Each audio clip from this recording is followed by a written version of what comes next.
ሰላም ናችሁ? እንግዲህ ሰሞኑን በሚደረገው በእስራኤል በአሜሪካና በኢራን መካከል የሚደረገው ጦርነት አለ። በዚህ ጦርነት እስራኤል እጅግ በጣም አስደናቂ የሆነ የኤር ዲፌንስ ሲስተም አላት። የአየር መከላከያ ስርዓት አላት። አይረን ዶም የሚባል ዴቪድ ስሊንግ የሚባል አሮ2 እና አሮ3 የሚባሉ በሶስት ሌየርድ የሆኑ ኤር ዲፌንስ ሲስተም አላት። ነገር ግን የኢራን ሚሳይሎች፣ የኢራን ሮኬቶች፣ ባሊስቲክ ሚሳይሎች፣ ክሩዝ ሚሳይሎች እያለፉት ይገባሉ። ይህ በጣም ሶፊስቲኬትድ የሆነ የአየር መከላከያ ስርዓት እንዴት ሊያልፉ ቻሉ? የኢራን ሚሳይሎች እንዴት ሊያልፉት ቻሉ? ይሄ ሶፊስቲኬትድ የሆነ የኤር ዲፌንስ ሲስተም ምን አይነት ስትራቴጂ ነው ኢራን እየተጠቀመች ያለ? በነገራችን ላይ ኢራን ለማጥቃት $55 ሚሊዮን የሚያወጡ ምሳሌ $55 ሚሊዮን የሚያወጡ ድሮኖች፣ ሮኬቶች፣ ሱሳይድ ድሮኖች እነዚህን ስትልቅ እስራኤል እነሱን ኢንተርሴፕት ለማድረግ ለመጥለፍ $4 ቢሊዮን ታወጣለች።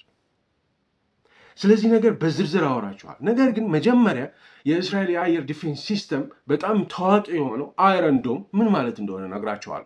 አይረን ዶም እንዴት እንደሚሰራ ነግራቸዋለሁ። የአይረን ዶም የተለያዩ ኮምፖነንቶች አሉት። ራዳር የሚባለው ባትል ማኔጅመንት ኮንትሮል የሚባል እና ላውንቸር፣ ሶስቱ እንዴት እንደሚሰራ አውራቸዋለሁ። ሴሌክቲቭ ዲፌንስ ሲስተም ይሄ አይረን ዶም የሚባለው በጣም ታዋቂ ነው፣ ታውቁታላችሁ። በጣም ታዋቂ ነው።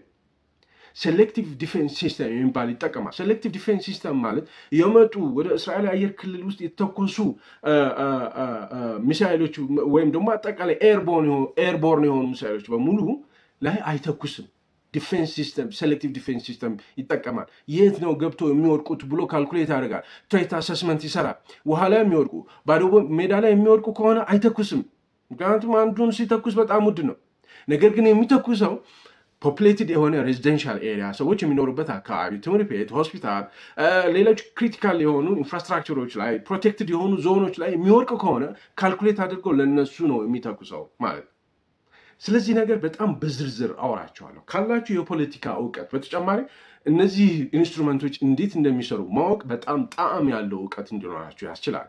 አብራችሁን እንድትቆዩ በአክብሮት ጋብዛለሁ። የዚህ ቻናል ቤተሰብ ካልሆናችሁ ሰብስክራይብ አድርጎ ይህን ቪዲዮ ላይክ፣ ኮሜንት፣ ሼር አድርጎ ቀጥታ ወደ ቢዝነሳችን እንሄድ። የዲፕሎማቶች ማረፊያ በሆነችው በሳር ቤት አፍሪካን ዩኒየን ፊት ለፊት ለመጀመሪያ ጊዜ ሚክስድ ኮምፓውንድ አፓርትመንት ከ30% ቅናሽ ጋር የመኖሪያ አፓርትመንቶችና የንግድ ሱቆችን ለሽያጭ እንሆ ብለናል። ባለ 1 መኝታ በ5.5 ሚሊዮን ብር ሙሉ ክፍያ፣ ባለ 2 መኝታ በ6.6 ሚሊዮን ብር ሙሉ ክፍያ፣ ባለ 3 መኝታ በ10 ሚሊዮን ብር ሙሉ ክፍያ እንዲሁም የንግድ ሱቆችን ከ3.3 ሚሊዮን ብር ጀምሮ ሙሉ ክፍያ ወይም በ900 ሺህ ብር ቅድመ ክፍያ። በተጨማሪም በፒያሳ በአዋሬ በሳር ቤት ከ10% ቅድመ ክፍያ ጀምሮ ከቴም ሪል ስቴት ልንገዛላችሁ እንችላለን። ሳይት ኦፊስ ቪዚት ለማድረግ በ0952002380 እንዲደውሉልን።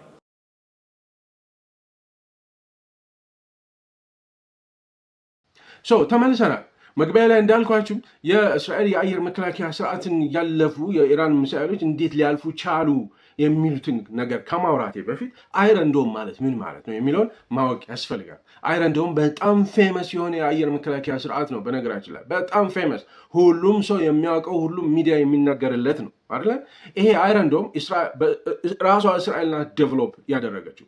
በሁሉም ዌዘር፣ በሁሉም የአየር ሁኔታ የሚሰራ ውርጭ ቢሆን፣ ዶፍ ዝናብ ቢሆን፣ ጠራራ ፀሐይ ቢሆን፣ ንፋስ ቢሆን 24 ሰዓት ሙሉ የእስራኤል የአየር ክልልን ነቅቶ የሚጠብቅ ማለት ነው። ነገር ግን አይረን ዶም ሾርት ሬንጅ የሆኑ መሳሪያዎችን ነው ፕሮቴክት ማድረግ የሚችለው፣ ኢንተርሴፕት ማድረግ የሚችለው እንደ ሮኬቶች፣ እንደ ሱሳይድ ድሮኖች፣ አርቲለሪ፣ የመድፍ ጥይቶች፣ ሞርታሮች እነሱን ነው መከላከል የሚችለው። የምንሰማው ግን አይረን ዶም ሁላችንም የምናውቀው ሁሉም ነገር የሚከላከል ተደርጎ ነው አይደለ? የምንሰማው ስህተት ነው። አይረን ዶም ታችኛው 3ኛው ሌየር ነው።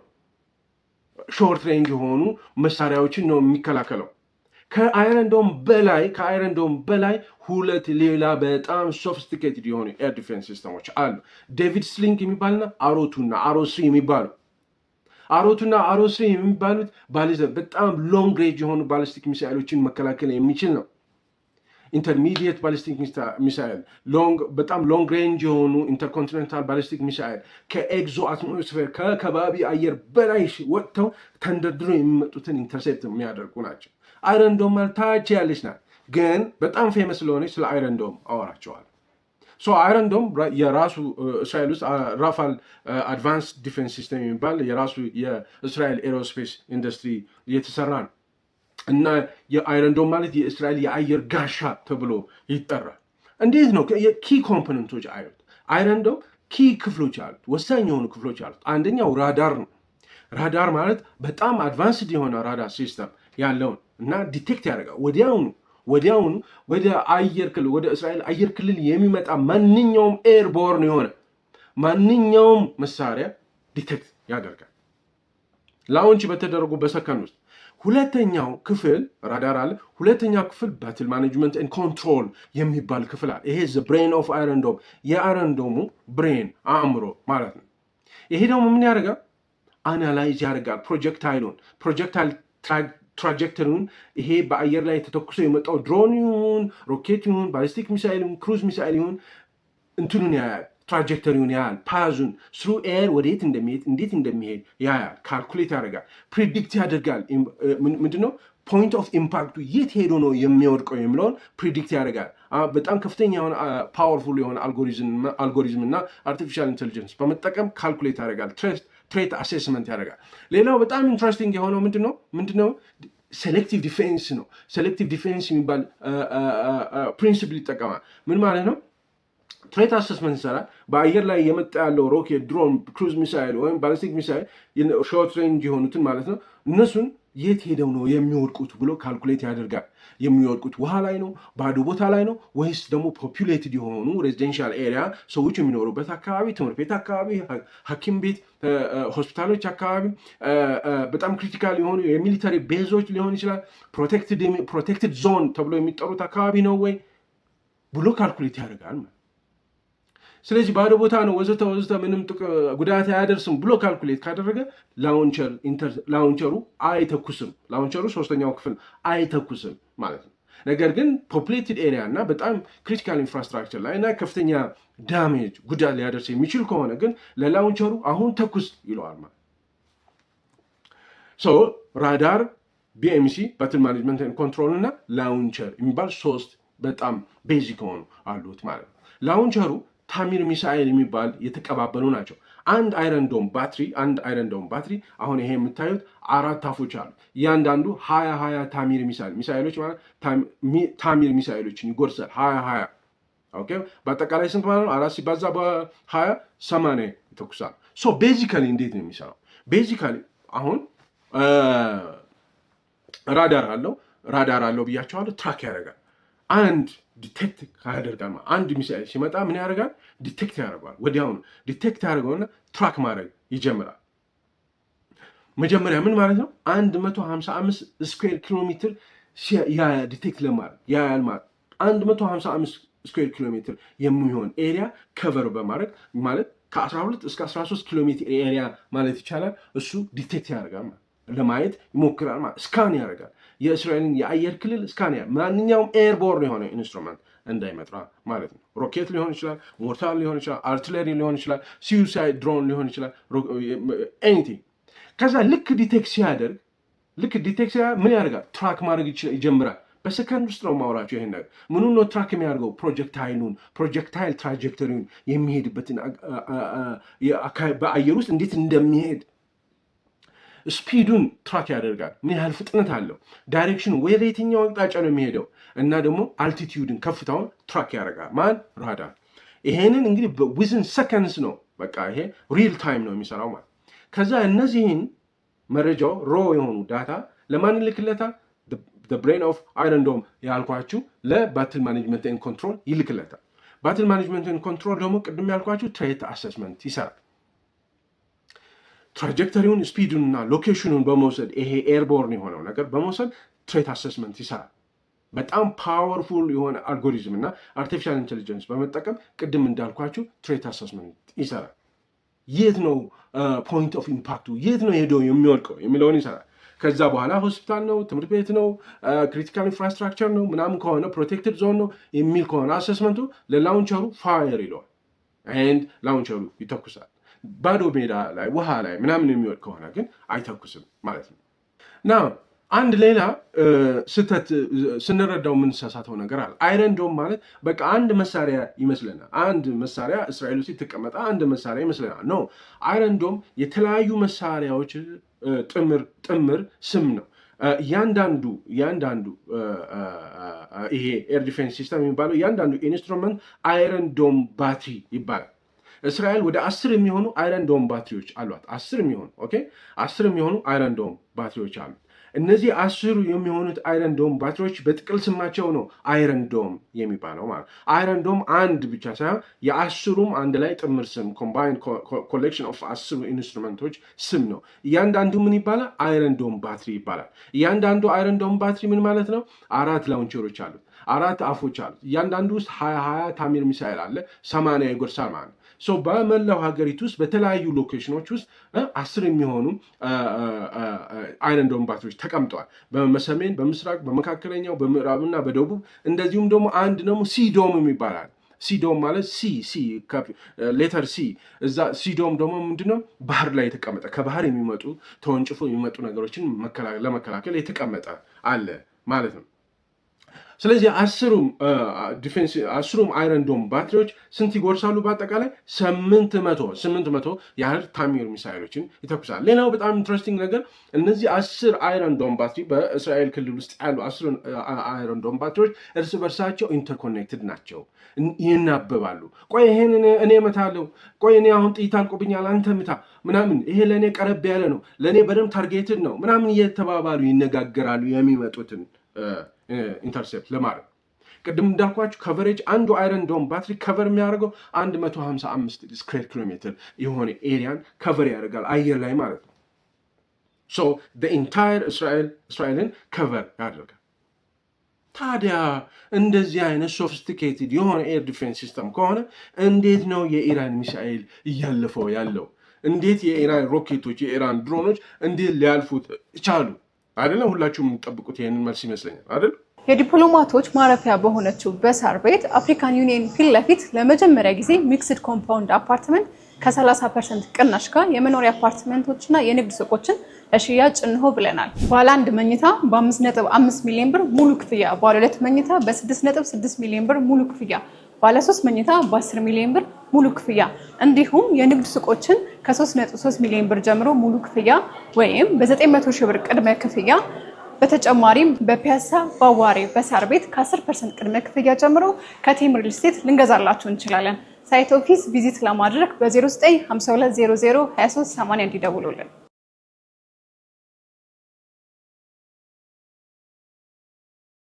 ከዛ በፊት ግን ኢራን እስካሁን ድረስ ምን ያህል ተኮሰች? ወደ 500 በላይ የሚሆኑ ባሊስቲክ ሚሳይሎችን ተኩሳለች። በዚህ ጦርነት ወደ 2000 የሚሆኑ ድሮኖችን ተኩሳለች። የተወሰኑ ደግሞ ክሩዝ ሚሳይሎችን ተኩሳለች። ኤንድ በጣም የሚገርመው የኢራን ስትራቴጂ በጣም የሚያስደንቀው ምንድነው?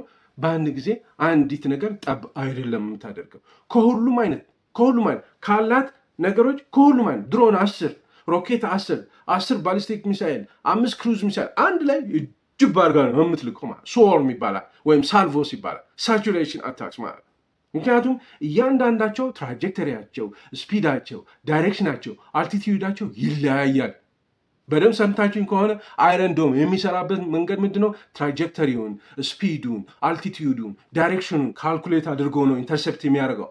በአንድ ጊዜ ኢራን የተለያዩ ባህሪያት ያሉት የተለያዩ ፍጥነት፣ የተለያዩ ዳይሬክሽን፣ የተለያዩ አልቲቲዩድ ከፍታ ያላቸው ነገር አንድ ላይ ጅብ አድርጋ ሳልቮስ ወይም ደግሞ ባራጅ ኦፍ ባሊስቲክ ሚሳይሎች እና ድሮኖች ሱሳይድ እንትኖችን ትልካለች ማለት። አንድ ባሊስቲክ ሚሳይል በጣም ፈጣን ኤግዞ አትሞስፌር ላይ ወጥቶ ከከባቢ አየር በላይ ወጥቶ ተንደርድሮ የሚመጣ ነው። ክሩዝ ሚሳይሎች ደግሞ ከባሊስቲክ ሚሳይል በፍጥነትም ዝቅ ይላሉ፣ በከፍታም በአልቲቲዩድም ዝቅ ይላሉ። በቀላሉ ራዳር ዲቴክት ያደርጋቸው። በደንብ አዳምጡኝ፣ እንዴት እንደሚያልፉ እየነገርኳችሁ ነው። አታክ ድሮንስ ወይም ደግሞ ሱሳይድ ድሮንስ ሎይተሪንግ ይባላል። ሎይተሪንግ ድሮንስ ይባላሉ። እነሱ ደግሞ መጥተው ልክ ሲጋጩ የሚፈነዱ ናቸው። እነሱን አንድ ላይ አድርጋ ነው የምትልከው ኢራን ማለት። እንዴት የእስራኤል አየር ክልል ጥሳ መግባት የቻለችባቸው ሚሳኤሎቿ አይረን ዶምን ማለፍ የቻሉበት 5 ሪዝኖች ነግራቸዋል። የመጀመሪያው ሪዝን አሁን እንዳልኳችሁ ነው። ስዎርምስ ሳልቮስ ባራይስ ኦፍ ሚሳኤሎችን ትልካል። የሚሳኤሎችን የተወሰነ ድሮን የተወሰነ 20 የሚሆኑ ደግሞ ሮኬቶችን 10 የሚሆኑ ክሩዝ ሚሳኤል አንድ ላይ አድርጋ ትልካለች ማለት ምን ማለት ነው? ኦቨርዌልምድ ይሆናል አይረን ዶም። ሌላውም ዴቪድ ስሊንግ እና አሮስ ሌላ ጊዜ አሮቱና አሮስ የሚባሉት ሁለቱ የኤር ዲፌንስ ሲስተሞች ሌላ ጊዜ ያወራቸዋል። አሁን አይረን ዶም ላይ ነው የማወራቸው። ሾርት ሬንጅ የሆኑ ነገሮችን ነው የማወራቸው ማለት። ስለዚህ እንደዚህ እጅብ ብሎ በሚመጣበት ጊዜ አይረን ዶም በጣም ኦቨርዌልምድ ይሆናል። በቃ በላይ ይተኩሳል። ነገር ግን ሲተኩስ ካልኩሌት ማድረግ አለበት ብያቸዋል። አንድ የሚመጣው ኤርቦርን ትራጀክተሪውን እንዴት እንደሚሄድ ስፒዱን፣ ፍጥነቱን፣ ዳይሬክሽኑ፣ አቅጣጫውን፣ አልቲቱዱ፣ ከፍታውን። ነገር ግን ድሮንም አለ፣ ባሊስቲክ ሚሳይልም አለ፣ ክሩዝ ሚሳይልም አለ፣ ሮኬቶችም አሉ። የሁሉም የእነዚህ ያልኳቸው ነገሮች በሙሉ ትራጀክተሪያቸው ይለያል፣ ዳይሬክሽናቸው ይለያል፣ ፍጥነታቸው ይለያል፣ አልቲቱዳቸው ይለያል። አይረን ዶም እያንዳንዱን ነገር ካልኩሌት ማድረግ አለበት። ትራክ አድርጎ ለባትል ማኔጅመንት ኮንትሮል ይልክለታል። ባትል ማኔጅመንት ኮንትሮል ትሬት አሰስመንት ሰርቶ ከዛ ለላውንቸሩ ተኩስ ይለዋል። ነገር ግን ድሮን ነው። አሁን ለድሮኑ እየተኮሰ እያለ ባሊስቲክ ሚሳይል ይመጣል። ባሊስቲክ ሚሳይሉ ከድሮኑ ጀርባ ነው የሚመጣው ማለት። ስለዚህ ያልፈዋል። ምክንያቱም ካልኩሌት ማድረግ የሚችልበት ሰዓት ያጣል፣ ፋታ ያጣል። በጣም ኦቨርዌልም ይሆናል ማለት። ይሄ ሳቹሬሽን አታክ ይባላል። ሳቹሬሽን አታክ ይባላል። አሁንም ደግሜ ደጋግሜ የማወራቸው አይረን ዶም እንዴት እንደሚሰራ አንደርስታንድ ማድረግ ያስፈልጋል። ኢራናውያን በደንብ ይህንን ባትል አይረን ዶም እንዴት እንደሚሰራ አንደርስታንድ አድርገዋል። ክፍተቱን ቨልነራቢሊቲውን እየተጠቀሙ ማለት ነው። ራዳሩ ዲቴክት ያደርጋል። ቢኤምሲ ትሬት አሰስመንት ካልኩሌት ያደርጋል። ትሬት አሰስመንት ይሰራል። ላውንቸሩ ፋየር ያደርጋል እና የተለያዩ ባህሪያት ያሏቸውን ነገሮች አንድ ላይ ሲላክ የትኛው ጊዜ ያስብ። ለምሳሌ እናንተ ጎበዝ ኳስ ቴኒስ ቦል አላ ትንሹ ኳስ በጣም ትቀልባላችሁ ነው ሲወረወርባችሁ ትቀልባላችሁ ጎበዞች ናቸው ፈጣን ናቸው በአንድ ጊዜ 10-15 ስልክባችሁ ትቀልባላችሁ ነው ያልፋል አትችሉም ሊክ ያደርጋል ልክ እንደዛ ሊክ ያደርጋል የኢራን ሚሳኤሎች ሮኬቶች ድሮኖች ሊክ ያደርጉ ገብተው ጉዳት ያደርሳሉ ማለት ሰው 90% የሚሆን የራሳቸው ሚዲያ ላይ የተጻፉትን ነገሮች ሳንም 90% የሚሆኑ ኢራን የምትልካቸው እነዚህ ሳልቮስ ኮምቢኔሽን ኦፍ የተለያዩ መሳሪያዎች 90% የሚሆኑት ኢንተርሴፕት ይደረጋሉ ሊሆን ይችላል። ግን 10% አለፈ ማለት በጣም ከፍተኛ ጉዳት ነው። 100 ሚሳኤሎች ሮኬቶች 100 የሚሆኑ አንድ ላይ ስትልክ 100ም ገቡ ማለት እኮ አገር ይጠፋል ማለት ነው። ከዛ ውስጥ ሊክ እንዲሆን ነው እንዲያልፍ ነው የሚፈለገው። ምክንያቱም እነዛ ያለፉት 3-4ቱም ከፍተኛ የሆነ ጉዳት ያደርሳል። እኔ አሁን አይረን ዶም ላይ ነው ትኩረት አድርጌ የማወራቸው። ዴቪድ ስሊንግ የሚባል አለ ብያቸዋለሁ። ክሩዝ ሚሳይሎችን ሚዲየም ሬንጅ የሆኑ ክሩዝ ሚሳይሎችን መከላከል የሚችል በጣም አስደናቂ የሆነ የኤር ዲፌንስ ሲስተም አላት። አሮቱና አሮ3 የሚባል ደግሞ ኢንተርሚዲየት ሚዲየም ሬንጅ ባሊስቲክ ሚሳይሎች ማነው ኢንተርሚዲየት ባሊስቲክ ሚሳይሎች እና ኢንተርኮንቲኔንታል ባሊስቲክ ሚሳይሎችን የሚከላከል ሌላ 2 ሌየር አለ። ዛሬ ስለ አይረን ዶም ብቻ ነው የማወራቸው። ሁለተኛው ምክንያት የመጀመሪያው ሳቹሬሽን አታክ ነው። አንድ ላይ እጅብ አድርጎ በመላክ የሚያልፈው ያልፋል፣ ካለፈ ከፍተኛ ዳሜጅ ይፈጠራል ማለት 2-3 ቢያልፍ በቂ ነው፣ ከፍተኛ ዳሜጅ ይፈጥራል። የመጣውማ በሙሉ ገባ ማለት ሀገር ይጠፋል እንዴ። ሁለተኛው ሪዝን ኮስት ነው። ኮስት ወጪ። ብዙ ጊዜ የማትሰሙት ነገር ጦርነት ላይ ወጪ ሚሊተሪ ኢኮኖሚክስ ይባላል። ኢኮኖሚው በጣም ከባድ ነው።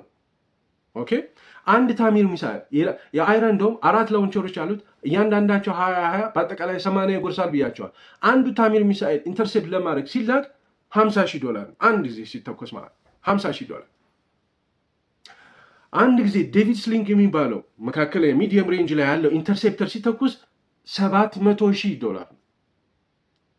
አሮቱና አሮ3 አንድ ጊዜ ኢንተርሴፕተር ለሎንግ ሬንጅ ባሊስቲክ ሚሳይል ሲተኩስ $4 ሚሊዮን ነው የሚወጣው። አንዷ ኢንተርሴፕተር አንዷ ለመጥለፍ የምትወጣው ማለት ነው።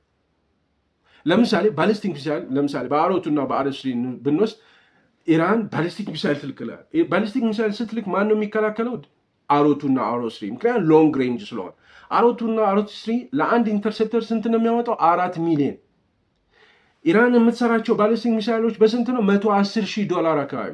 በዛ ቢባል 150,000 ላወጣ ባሊስቲክ ሚሳይል ለመከላከል ስንት ይወጣል? $4 ሚሊዮን።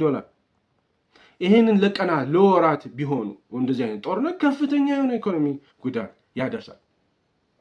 አንድ ሲንግል ባራዥ ማለት ሮኬትም ድሮንም ባሊስቲክ ሚሳይልም ክሩዝ ሚሳይልም አንድ ላይ 200-300 አድርጎ መላክ ማለት እና ኢራን በአንድ ጊዜ እነዚህን 500 ወይም 400 የሚሆኑ ባራዥ ስዎርም ስትልክ በአጠቃላይ 1 ሚሊዮን አካባቢ ብታወጣበት ነው። 1 ሚሊዮን አካባቢ ዶላር ታወጣ ነው። እነሱን ኢንተርሴፕት ለማድረግ እስራኤል $10 ሚሊዮን በላይ ታወጣለች። ሶስተኛው ሪዝን ሬሽዮ ነው። ሬሽዮ ማለት ነው አንድ ድሮን፣ አንድ ባሊስቲክ ሚሳይል፣ አንድ ሮኬት፣ አንድ ክሩዝ ሚሳይል ጠልፋ ለመጣል እስራኤል ስንት ጊዜ መተኮስ አለባት? 2 ጊዜ መተኮስ አለባት። ሬሽዮ 2-1 ነው ማለት። ለምሳሌ 200 ድሮኖች ቢመጡ 200 ሲባዛ በሁለት ስንት? 400 ታሚር ሚሳይል መተኮስ አለባት። 2-1 2 ጊዜ መተኮስ አለበት እርግጠኛ ለመሆን ማለት 2 ጊዜ መተኮስ። ይሄ በጣም ከፍተኛ የኢኮኖሚ ኪሳራ ያመጣል። ናው በምሳሌዎች ለምሳሌ ቅድም ብያቸዋለሁ 500 ባሊስቲክ ሚሳይሎች ወደ 2000 የሚሆኑ ድሮኖች እስካሁን ድረስ ተኩሳለች ኢራን ብያቸዋለሁ። ቀጥታ እስራኤል ላይ ላይሆን ይችላል፣ እዛው አካባቢ የምትተኩሳቸው አሉ። እስቲ ለስቴክ 500 ባሊስቲክ ሚሳይሎችን 500 ባሊስቲክ ሚሳይል ማለት አሮ2 እና አሮ3 የሚከላከሉት በጣም ሎንግ ሬንጅ ነው። ሎንግ ሬንጆቹን ባሊስቲክ ሚሳይል በስንት ነው የምትሰራቸው ብያቸዋለሁ። ኢራን $110,000 500 ሲባዛ 110,000 ስንት ነው? $55 ሚሊዮን ነው። በ$55 ሚሊዮን የሰራቻቸው 500 ባሊስቲክ ሚሳይሎች ስትልክ ወደ እስራኤል እነሱን ኢንተርሴፕት ለማድረግ አሮ2 እና አሮ3 የሚባለው ኤር ዲፌንስ ሲስተም የመጀመሪያው ሌየር ላይ ያለው ኤር ዲፌንስ ሲስተም ነው የምትጠቀሙ። ያ ማለት ነው አንዱ ኢንተርሴፕተር ሲተኮስ ስንት ነው ብያቸዋለሁ? 4 ሚሊዮን። ስለዚህ 500 ሲባዛ በ4 ሚሊዮን ከዛስ ሲባዛ በ2 ምክንያቱም አንዱን ኢንተርሴፕተር ለመምታት 2 ጊዜ መተኮስ አለባት። በአጠቃላይ ስንት እንደሆነ ታውቃላችሁ? $4 ቢሊዮን ይመጣል። በ55 ሚሊዮን የተሰራ የኢራን ባሊስቲክ ሚሳይሎችን ለመመከት ኢንተርሴፕት ለማድረግ $4 ቢሊዮን ይወጣል። በሚሊተሪ ኢኮኖሚክስ ዲፌንስ በጣም ኤክስፔንሲቭ ዛን ኦፌንስ። ዲፌንድ ማድረግ በጣም ኤክስፔንሲቭ። 200 ድሮኖችን እንውሰድ። 200 ድሮኖች ኢራን ስትተኩስ አንዱን ድሮን $5,000 ነው የምትሰራው። ቺፕ ነው፣ በጣም ቺፕ ነው። ቺፕ የሆነበት ምክንያት ስትራቴጂ ነው። ምክንያቱም የኢኮኖሚ እንትን ለመፍጠርና ቀለሃ ይጠፋል፣ ቀለሃ አይገኝም፣ ስቶክ ፓይል አይገኝም። የታሚር ሚሳይል እንደዚህ ቀጥሎ ነግራቸዋል። 200 ሲባዛ በ500 ስንት ነው? 1 ሚሊዮን ነው። 200 ድሮኖችን ለመከላከል እስራኤል ስንት ታወጣለች? አንዱ ታሚር ሚሳይል ስንት ነው ብያቸዋለሁ? 50,000። 200 ሲባዛ በ5 ከዛ ሬሽዮ 2 ስለሆነ ሲባዛ በ2 20 ሚሊዮን ማለት ለ1 ሚሊዮን 20 ሚሊዮን ታወጣለች ማለት ነው። አሁን የፖለቲካ እውቀታችሁን ተጠቅማችሁ ጦርነቱ ወራት ሲቆይ ረዘም ያለ ጊዜ 2 ወር ሲቆይ 3 ወር ሲቆይ ምን አይነት ኢኮኖሚ ኪሳራ ሊያመጣ እንደሚችል በነገራችን ላይ በሁለቱም ሳይድ ማለት ራሳችሁ ካልኩሌት አሉ። አራተኛው ሪዝን ሎጂስቲክስ እና የሎጂስቲክስ ቻሌንጅ። ኦኬ የአይረን ዶም ኢንተርሴፕተሮች ታሚር ሚሳይል ሪሰፕላይ የለም። ሪሰፕላይ ማለት እንደ ክላሽ ጥይት እዚህ ጋር መጋዘን ላይ የምትደረድረው አይነት አይደለም። ታሚር ሚሳይል በጣም ኮምፕሌክስ የሆነ ሚሳይል ነው። ረጅም ጊዜ የሚፈጅ ነገር ነው ለማምረት። ከኋላ እዚህ ጋር ዝም ብለህ የምትከምረው ነገር አይደለም። ስለዚህ ምንድነው ኢራን ይሄንን እንደ ስትራቴጂ ወስዳ የአይረን ዶምን በጣም ከፍተኛ በርን ሬት እንዲኖር ማለት በጣም ብዙ እንዲተኩስ ማድረግ ማለት ምን ማለት ነው? ስቶክ ፓይል የለም ማለት ነው። ስቶክ ፓይል የለም ማለት እዚህ መጋዘን ላይ የተቀመጠ የለም ማለት ለማቀባበል በአንድ ጊዜ አቀባብለ አትተኩስም፣ አትቀጥልም ማለት ሰሙዌር ይቆማል ማለት በ2020 የ12 ጊዜው ጦርነት የ12 ቀናቱ ጦርነት ባለፈው ዓመት ያደረጉት ጦርነት 12ኛው ቀን ላይ በደንብ ማስታውሰው ለሌላ ተጨማሪ 12 ቀናት የሚሆኑ ስቶክ ፓይል ነው የነበራት የታሚር ሚሳይል እስራኤል። ስለዚህ ይሄ ሎጂስቲክሱ በጣም ቻሌንጂንግ ነው ማለት ኢራን ይሄንን አንደርስታንድ በማድረግ ምን ታደርጋለች? በ5,000 ምናምን ትልካለች። በሃይ በርን ሬት እንዲኖሩ ብዙ ታሚር ሚሳይሎች እንዲተኮሱና ታሚር ሚሳይል እጥረት እንዲገጥም ማለት ነው። አምስተኛው ሪዝን እና የመጨረሻው ሪሎድ ታይም ማቀባበል። ኦኬ አንድ አይረን ዶም ባትሪ 80 ይጎርሳሉ ብያቸዋል። 80ውን ከተፋ በኋላ ለማቀባበል 30 ደቂቃ ይፈጃል ሪሎድ ታይም። ምክንያቱም ሪፕሌኒሽመንት ቬሂክል ይመጣል። ምን ማለት ታሚር ሚሳይል የተሸከመ መኪና ይመጣል። ከዛ በኋላ እዚህ ካኒስተሩን ዲስኮኔክት ማድረግ አለብህ፣ ኤምፕቲ ካኒስተር። ከዛ ሪሎድድ የሆነ ሎድድ ካኒስተሮችን ማስገባት አለብህ። ከዛ በኋላ ሁሉ ነገር ካጠናቀቅ በኋላ ሲስተሙ ራን እያደረገ ነው ወይ ብለህ ቼክ ማድረግ አለብህ። ይሄ 30 ደቂቃ ይፈጃል። ለምሳሌ ሪሎድ ታይም ለማቀባበል ማለት ለምሳሌ 1000 ድሮኖች ቢመጡ ምን ማለት ነው? 1000 ድሮኖች ቢመጡ አይረን ዶም ስንት ጊዜ መተኮስ አለበት? 2000። ምክንያቱም 2:1 ሬሽዮ ብያቸዋል። 2000 አይደለም። ነገር ግን በአጠቃላይ በእስራኤል አገር ውስጥ ያሉት 10ሩም አይረን ዶም ባትሪዎች በአጠቃላይ ስንት ነው እንትን የሚሉት? 800ዎቹን 800 ታሚር ሚሳይል ስንት ነው ኢንተርሴፕት ማድረግ የሚችሉት? 400 ብቻ። ነገር ግን የተላከው 1000 ነው። ቀሪው 600 እንዴት ነው የሚደረገው? እንደገና ማቀባበል አለብን። ልታቀባብል ከሆነ ደግሞ ስንት ሰዓት ይፈጃል? 30 ደቂቃ። 30 ደቂቃ የለህም። እነዛ 1000 ድሮኖችና ሮኬቶች ፈጣኖች ናቸው፣ ይገባሉ። 600 በጣም ከፍተኛ ቻሌንጅ ይፈጥራል ማለት ነው። እነዚህን ስትራቴጂዎች በመጠቀም ነው የኢራን ሚሳኤሎች፣ ሮኬቶች፣ ድሮኖች እያለፉ የሚገቡት።